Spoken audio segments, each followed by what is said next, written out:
السلام علیکم۔ کچھ ایسی مفت اور حیرت انگیز دوائیں ہیں جن میں انسان کا خرچہ بھی نہ ہونے کے برابر ہے، لیکن اگر ان کا باقاعدگی سے استعمال کیا جائے تو انسان صحت مند بھی رہ سکتا ہے اور ہم سے خوشی بھی اور خوشگوار موڈ بھی اس کا برقرار رہ سکتا ہے۔ ان میں سے چند ہیں: ورزش ایک دوا ہے، بڑی زبردست، اور صبح کی سیر بھی ایک دوا ہے۔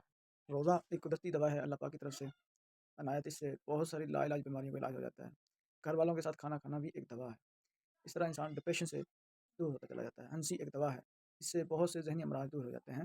گہری نیند ایک دوا ہے، جی ہاں، نیند کا پراپر لینا بہت زیادہ ضروری ہے، کیونکہ نیند کی مسائل کی وجہ سے بہت سے لوگوں کو جسمانی عوارض بھی ہوتے ہیں اور ڈپریشن کا شکار ہوتا چلا جاتا ہے۔ پیاروں کے ساتھ وقت گزارنا ایک دوا ہے، خوش رہنا ایک دوا ہے، خاموشی بعض صورتوں میں بھی دوا ہے۔